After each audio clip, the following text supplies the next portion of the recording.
Moms who know do less so they can focus on what matters most, taking care of themselves, their families, and living their God-given purpose.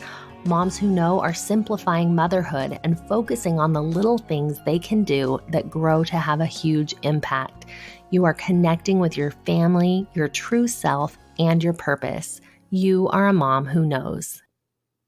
Thank you for joining me on today's episode of the Moms Who Know podcast. Today's guest is Dr. Benjamin Hardy, and he is someone that I've followed for a long time online.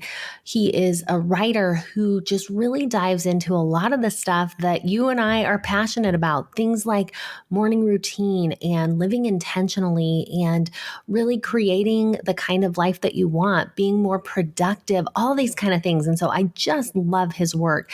He wrote a new book that we're going to talk about today called Personality Isn't Permanent. And it's such a hopeful, freeing idea that you can choose how you want to be. You can live into and decide who your future self is.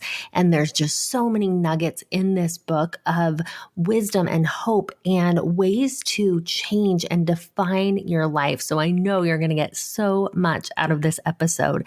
Now, before we dive in, I want to thank today's show sponsor, Goodnight Stories for Rebel Girls. If you haven't listened yet, definitely go and check them out. It's a great podcast for you to listen to with your kids to really give them an idea of what women can do and to help inspire them about, things that they might not even have thought of before that were a possibility. For example, one of the stories in Goodnight Stories for Rebel Girls talks about a girl growing up in Japan named Junko Tabe Junko, however you say that. And she was in 4th grade when her teacher took her on a field trip to a mountain, and they climbed a mountain, and she was hooked.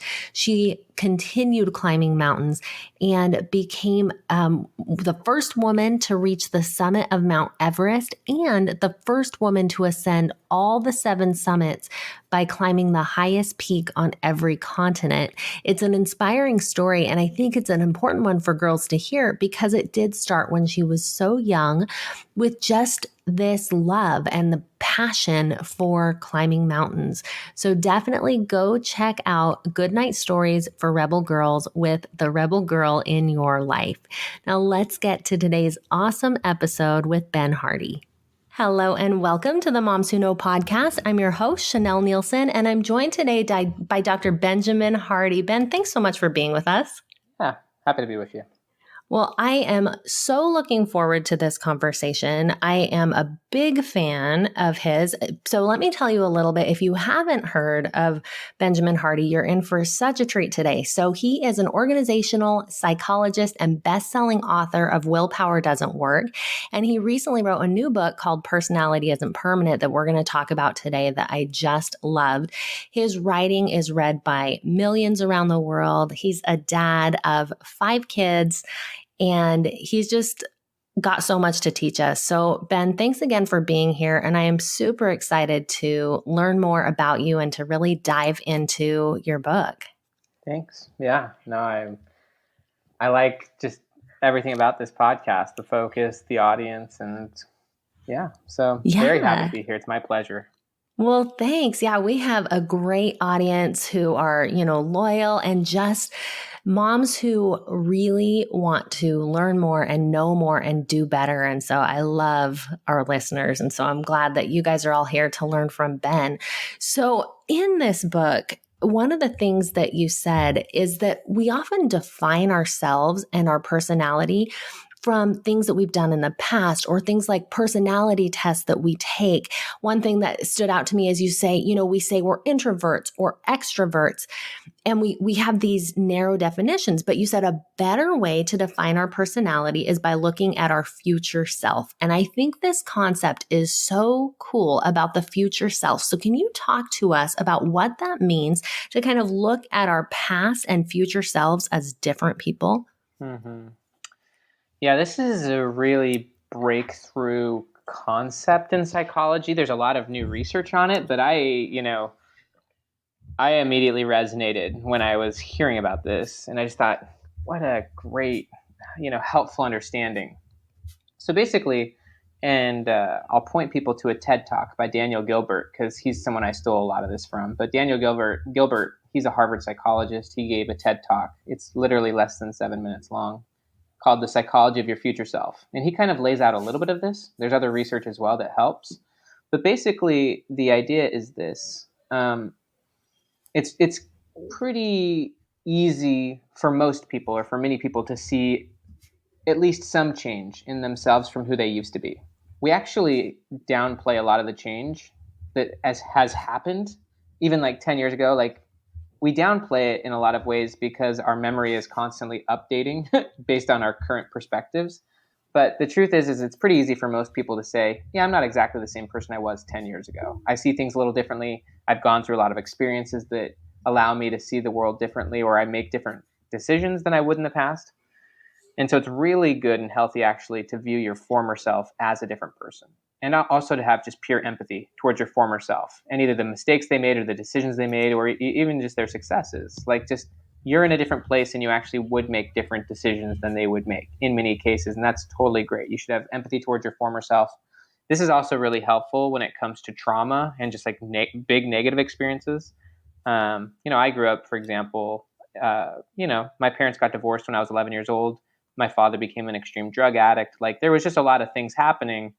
And when you go through a negative experience, that experience can often imprint itself onto your identity, where your identity becomes overly shaped by former experiences, and you really hold on to those stories.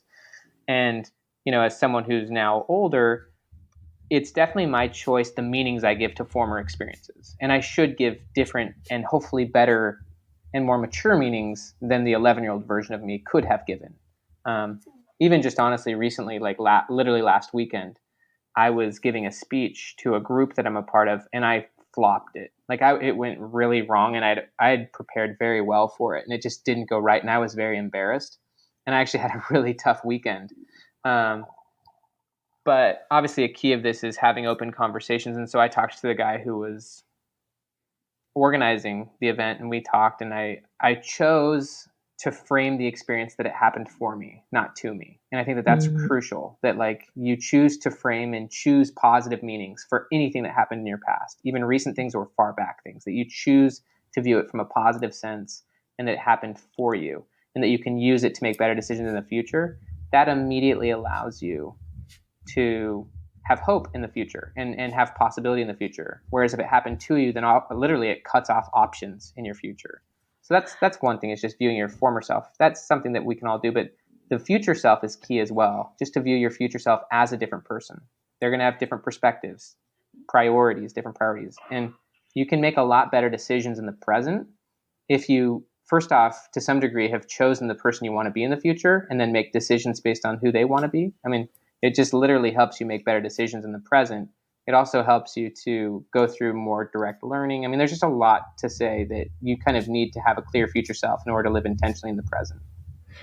Yeah, I think that concept is so cool because, we've done on the show, we've talked a lot about creating a life vision and what do you want and things like that. And I think that it can be really hard for us sometimes to even picture anything different, to picture even, simple things of like living in a different house or looking a different way or what it's going to be like. And this idea of a future self as being different from our own selves, we're able to kind of step out of who we are right now and say, well, if I was to create someone else, who would I want that to be? And I think that just kind of unleashes the possibilities and kind of opens our mind to, oh, I don't have to just be stuck within these constraints that I have right now. The options are limitless.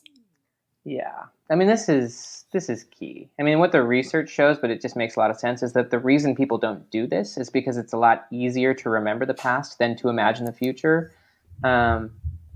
And also, we kind of get just stuck in stories and we get stuck in patterns. But yes, we absolutely can and should imagine who we want to be and then ultimately frame that out in as much detail as we can. I personally like smaller time frames. I mean, it's nice to have a bigger, broader vision. Just as an example, like my wife and I, we have to some degree a pretty clear vision of even where we want to be when we're dead. Like where we want to be at the end of our lives, like as far as grandparents and things like that. But what I'm talking about here, and that really can help, and it gives reference too. But even on a more practical level, like who do you want to be in 2 or 3 years, can really allow you to start thinking about that. And actually, the goal is that that future version of you.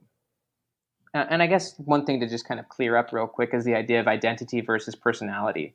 Identity, in my opinion, is enormously more important. Your identity is how you define and describe yourself. It's your self-concept. Your identity is based on how you view yourself and how you explain yourself to other people. So if you did say I'm an introvert, that would actually potentially say more about your identity than your personality. Um, but your identity shapes your behavior, and your behavior over time becomes your personality. So your personality is actually a byproduct of your identity, and your identity can be chosen. And if you're intentional and if you're thinking ahead, you could think about, well, who's the person I want to be? Where do and that hopefully is someone that you would choose to be that's beyond where you are right now. Whether that be you know, whatever your goals are for yourself, that future self, you should take the time to frame that out. Not only just like where you are, but what your situation is, what your relationships are like, what you're focused on, what matters to you. Um, Once you've clarified that, then you can actually use your future self as the basis for your daily behavior rather than your former self, which is more often the case. More often, people's behavior today is more a reflection of their former self and their former stories. And you want your future self to be the thing driving your behavior, not your former self. Yeah, and that is so powerful what you're saying right there. Tell us how. Like, so you have this concept and you think, okay, this is who I want to be. This is how I want to be. But How do you we, actually do it? yeah, how do you actually make decisions from that place? I mean, well, you have to constantly remind yourself of who your future self is. I'm big on morning routines and like writing in your journal or visualizing your future self. Like, starting rather than starting reactively to who you were yesterday, rather than waking up and throwing yourself into just whatever distractions pull you away, it's really important to give yourself the space, whether it be for prayer, meditation, journaling, give yourself the space to actually trigger and remind yourself of who that future self is and what you need to do today that would allow you to take a few steps forward in that direction. Like from a psychological standpoint, for most people, about 95% of behavior is unconscious, meaning it's autopilot. And if it's on autopilot, it means you're just being who you are today or what your situation is providing. And if you want to obviously act as your future self, then you can't be doing it unconsciously. You actually have to be doing it intentionally, which means you've thoughtfully decided who you want to be and what you're going to do that day, even in small ways. Like, for example, when I go home from work, I've got 5 kids who want to play. I could go home and just be on autopilot and just be exhausted, or I can think to myself, like, how do I want to interact with my kids today? Like, what, based on the relationship I want to have with them and the people I want them to become, and, like the type of dad I want to be. So you honestly just have to give yourself a little bit of forethought, like, how do I want to show up and who do I want to be and what do I. And so I think just a little bit of intentional thought and any intentional action towards your future self, even if it's just small wins, will actually build your confidence and help you first believe more that you can get there, but it also will solidify your future identity because your behavior signals back to you the type of person you think you are. So if you're acting in the direction of your future self, you'll really start to believe it more, like on an identity level. So I think one step is obviously just reminding yourself of that and maybe writing about it and thinking about what are a few things I could do today that would be more like the person I want to become or would create the situation that I want to have. And any small wins on a daily basis should be celebrated, but also they are actually moving in that direction. I think another really big one, which can take an enormous amount of courage. And by the way, I think it should be noted your current personality and your comfort zone are pretty much the same concept. If you do anything outside your comfort zone, which moving towards your future self often will require you to do, you're going to experience some uncertainty because doing things the way you've always done them is predictable. It's safe, it's stable. Doing things that are new creates uncertainty, which can create, fear or just not knowing what's going to happen. And this is where you build confidence if you stick with it. And that's why you kind of want to hold your current emotions and also your current self a little bit more loosely and just stay focused on the goal. But a thing that would take courage to do, but is also very helpful to do, is to tell people about your goals. Tell people about who your future self is so that they can more clearly know what you're trying for in your life, and they can better anticipate or expect your behavior. And also, you can adjust the boundaries of the relationship if necessary so that it's more in the direction that you want it to go versus you just feeling locked into the role or persona that you've kind of gotten stuck into. It can be hard, to tell people about who you want to be and about what you're trying to accomplish. But that's really the only way that you can build a relationship that's authentic towards the person you're trying to accomplish versus getting stuck in where you are. Those are a few things. Obviously, there's many more, but those are a few big ones. Yeah. Okay. I love those. And I think that it gives us just an idea.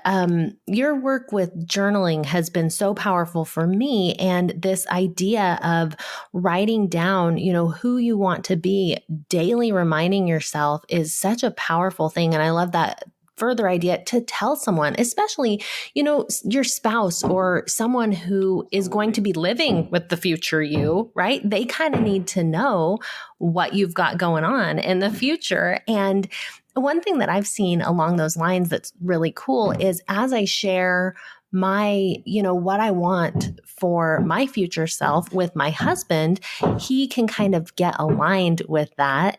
And then it becomes our goal, or sometimes he doesn't quite get aligned and I need to adjust, but it's important to be on the same page with your spouse as you're moving to the shared future, right? Absolutely. Yeah, I mean, I think that especially, I mean, with even as an identity, as a person, it's better to be driven by purpose than just by current preference. And so like when you decide a purpose, and you really need a purpose in order to actually have meaning in the moment. Like people need to be driven by purpose. And that's something you can choose, and that's something that Viktor Frankl talks a lot about in Man's Search for Meaning, which is such a good book.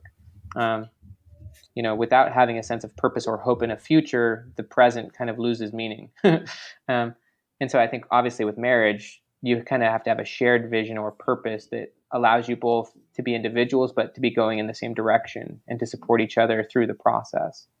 But yeah, I mean, just as an example with my wife, when I like probably in the last year or so, I told her about some of the goals that I've been developing and kind of been messing with in my head, and just saying like this is really the direction I hope things go, or that I'm wanting things to go. And initially she was kind of like, I don't know, like that might require us to move from Orlando and stuff like that. Like, but over time she was able to think about it and reflect on it and be like, and obviously we adjust to each other because we're on a team. Like her opinion obviously will shape my decision making as well. But without her knowing with what I'm trying to go for, she can't mentally prepare or even kind of more practically prepare, even if it's 2 to 5 years down the road. And if you're wanting to go somewhere specific that's going to have impact, you need everyone in your family, or at least everyone on board. And then you adjust what you're doing, as it fits right for the whole family. And so like obviously she's gotten very on board with the idea, but it's still something we shape together, and something that we're now actively working towards and preparing for as a team versus me just kind of hiding it in my head. And so I think you need to be open and honest, especially with the people who are going to be impacted by your decisions. But it also allows you as a team to kind of develop it together, and then actually use your daily life to build towards it, so that your current life is being shaped by your future goals. Yes. Okay. That's so good. And such just a key communication thing to do in marriage. And as you're working towards your future self is to have those conversations. Now, one concept that I really loved in your book, you said, never be the former anything. And it really speaks to this concept of being stuck in our past. And so talk to us, give us some examples really of how we can get stuck being the former something, and then how we get beyond that and move past it. Yeah, I mean, a few examples that come to my mind are like, this could be like someone, for example, whose kids have grown up, and like you can't like, you're still like thinking of yourself as that mom with little kids in your house. Whereas it's like, no, they're grown up. Like, although that was amazing, that's actually like not your present. And like, what's your future? You need a new future self to give your current life meaning and perspective. Like that's one example. Like we often do get stuck in our former identity or our former narratives. And, whether they're positive experiences from our past or negative, we can just get stuck in the former version of ourselves. Um, and it just, like, again, it can be for good or for bad. So if you're someone who's been divorced, as an example, and my wife was divorced, she was in a very abusive marriage for 3 years. Like, she chose to not be that former person who was divorced, right? She chose to be someone else. Like, and that stopped being such a dominant part of her story, and it didn't need to dictate her future goals. Like, um, and you can do it as for success too. I mean, it could be really easy to get stuck in a narrative where you were really successful in the past and stay there to the detriment of maybe moving towards a more meaningful purpose. Like me as an example, like my writing has been very successful, especially on various websites like medium.com. I was the top writer for years, and I could easily just stay stuck in that persona. But there's a really big concept, and it's basically the idea that what got you here won't get you there. And so it's like, just because something worked in the past doesn't mean it's what your goal should be today. And it may have gotten you here, and it's something you can be grateful for. But who's your future self? And that may be a totally different direction. You may, for me, I might shift focus from so much on my career to maybe my future self is more oriented towards my kids and my wife. Like, it's not necessarily linear, although it can be, but it's just the idea that the goal is the thing that shapes your process. And when you change the goal, you need a new process. But often people can get so stuck in a process or a habit or a routine that they stick with it because it worked for them in the past, even though it makes no sense for who their future self is. And I think we see that a lot, right? Like people just doing the same things that they've always done Mm-hmm. because of that, because it worked. Well, this worked for me before. Specifically, I'm thinking of like with health and fitness, or a lot of women diet, and like this worked before, but now you're 40 years old. It's not working anymore. You've got to tell a new story. You've got to change what you're doing in some way and look toward the future. And I think this whole idea, it just shifts the focus of our everyday and gives us so much hope. I just love the concept because there's so much more we can do than we sometimes allow ourselves to even think or even dream of. So I want to know for you, Ben, you've done some amazing things, in your life. You're not very old. You're mid 30s, right? 32. 32, early 30s. Okay. So early 30s, and here you are just having accomplished amazing things. And yet I know that you are living what you speak of and that you have this future self. So talk to us a little about your future self and what you're doing now to get there. Absolutely. Yeah. So let me share a quick quote from Viktor Frankl, because it's just, hope is so interesting and hope is so important. Interestingly, I'm actually literally working on the book proposal for my next book, and it's all about hope. Actually, the working title literally is "It Started with Hope." That was actually a quote from Michael Jordan. But there's a quote from Frankl real quick, and then I'll share with you who the future self is I'm working towards and what I'm trying to do. But Frankl said, he said a few things. He said, it is the peculiarity of man that he can only live by looking to the future. Obviously, that's true of women as well. But like, he also said, happiness cannot be attained by wanting to be happy. It must come as an unintended consequence of working for a goal greater than oneself. So anyways, my future self, probably 3 to 5 years from now, is actually probably more, on a daily basis, more religiously oriented. Like, I'll still be writing books. I'll still be writing, pop, essentially psychology books or business and self-help books for the masses. But when I was 20 years old, I went on a church mission that totally changed my life. Like, I grew up in a really pretty tough environment, and spirituality and things like that weren't really a part of my life. And it was actually going through this mission experience that exposed me to a lot of things and taught me a lot of things and changed me in so many ways that, that's what actually got me into psychology. And so a lot of my education, even getting the PhD, was based on my hopes or goals of one day doing more missionary oriented things in more of a leadership capacity, like whether it be like creating curriculums for my church or doing things like that. And so, this may sound weird, but like I mean, my No, I future love self it. is, I love yeah, it. my future self is more, I'm going to walk away from a lot of the entrepreneurial things I'm doing. And I want to be spending way more of my time on more of the spiritual / religious things that matter to me. And so, in order to be doing that, I need to obviously learn a lot of things that my current self doesn't know, develop attributes and skills my current self doesn't have as far as either leadership or whatnot. My family would have to be prepared, for like a shift, like in my career and in my schedule. But also, like from a finance, so like I have to go through a lot of financial and spiritual growth, I guess you could say, in order for that future version of me to be a reality. Um, and so like I wrote this book as an example, and this book is not necessarily relevant to my like my going and doing that, but I wrote this book with that goal in mind. And even my process of launching it and trying to sell it. So like, this may sound weird, but like, well, it only sounds weird to me. It doesn't sound weird. Like when people are talking about their goals, they think other people think it's weird, but it's not, because they make it all personal. But my goal is to sell millions of copies of this book, Personality Isn't Permanent, because of the things I'll learn in doing that, and also the financial situation it will put me in. Obviously, I wrote the book to help other people, and I believe it very much will.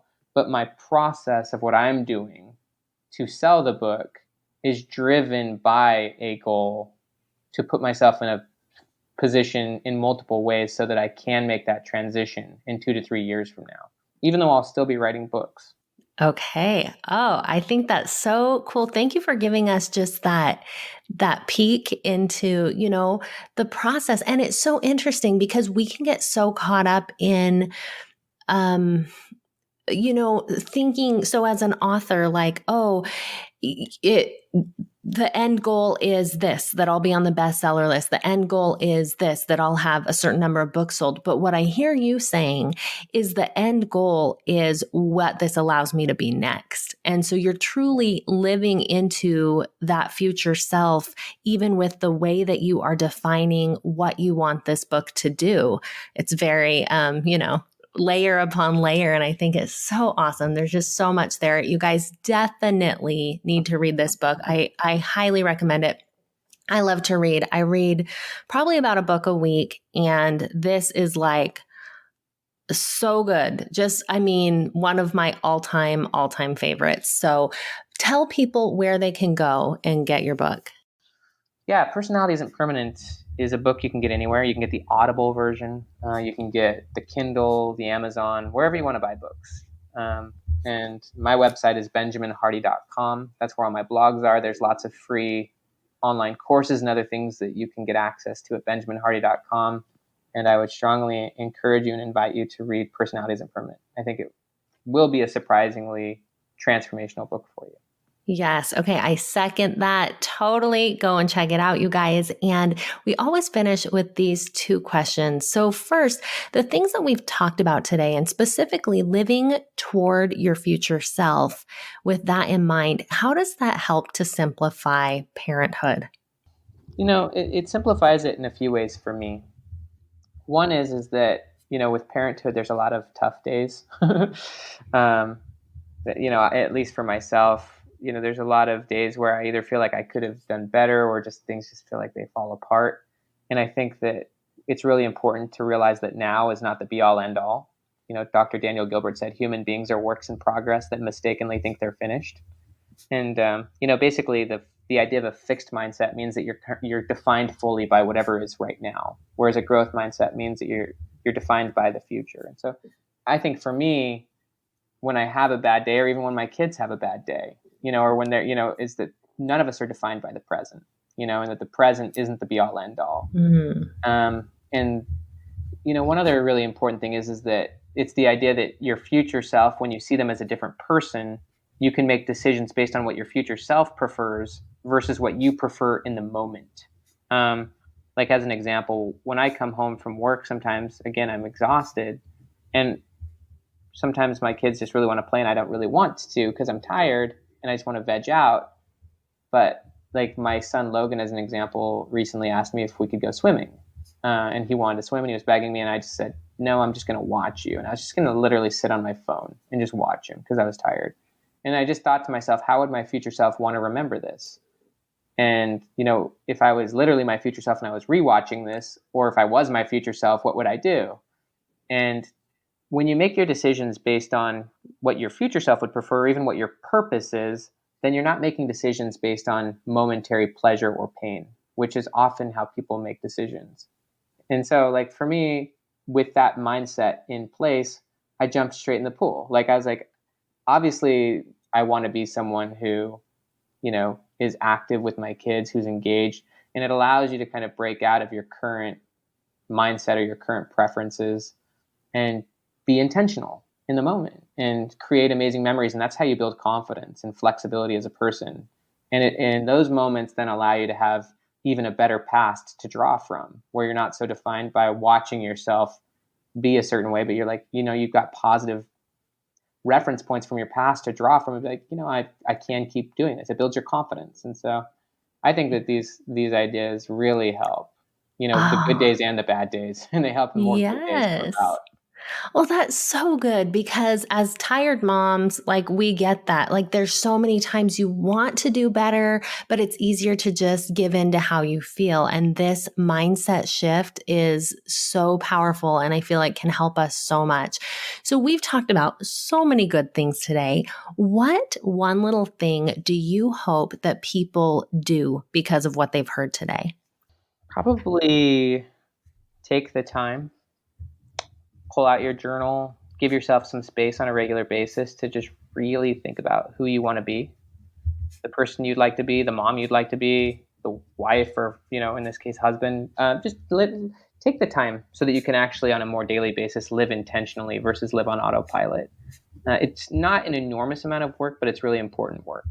And it changes your daily experiences and creates more positive momentum in your life where you can build that confidence. And as you build confidence, your aspirations actually expand. So I would just invite people to take the time to really think about who they'd like to be, what their circumstances, their relationships, maybe even with their kids or their husband would be in 2 to 3 years from now, and then maybe make plans with those in your life to move in that direction. People really need something to hope for and something to live towards. It gives a lot of meaning and purpose to your present when sometimes, as a mom, I know my wife, as an example, has 5 kids at home. Like sometimes the day to day can get mundane and routine and can start to lose its purpose and start to kind of be difficult. And you can go through ups and downs. And I think when you're actively working towards something, and you have something that gives you purpose and perspective, it really makes the present not only endurable but meaningful, and you need something to look forward to.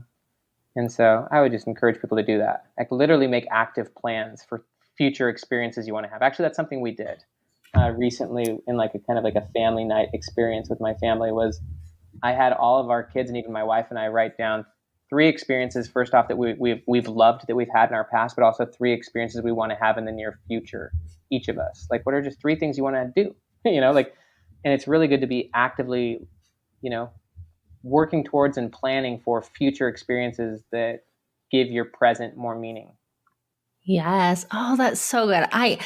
There have just been so many insights, both today as we've talked and through your books and your courses. And so, you guys, there's so much here. Go back, re listen to this episode, definitely get the book. And Ben, thank you so much for being here.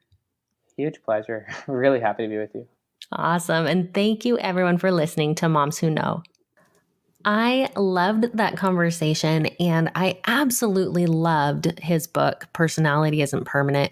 I definitely recommend going and checking this one out. And I would love to hear from you guys after listening to this episode and hopefully just having some new thoughts and ideas come to your mind. What one little thing are you going to take action on? What are you going to do or think about differently? Let me know over on Instagram at Moms Who Know Podcast. And if you've stuck with me this long, I have a gift for you over at makemotherhoodsimple.com. You can get a free Simplify Motherhood cheat sheet. It's just for moms who want to have a break and to feel a little more balance and a little less overwhelm, to help you kind of simplify and just feel a little more joy in your children. So makemotherhoodsimple.com. You can go over and get that. And I'll see you next time on Moms Who Know.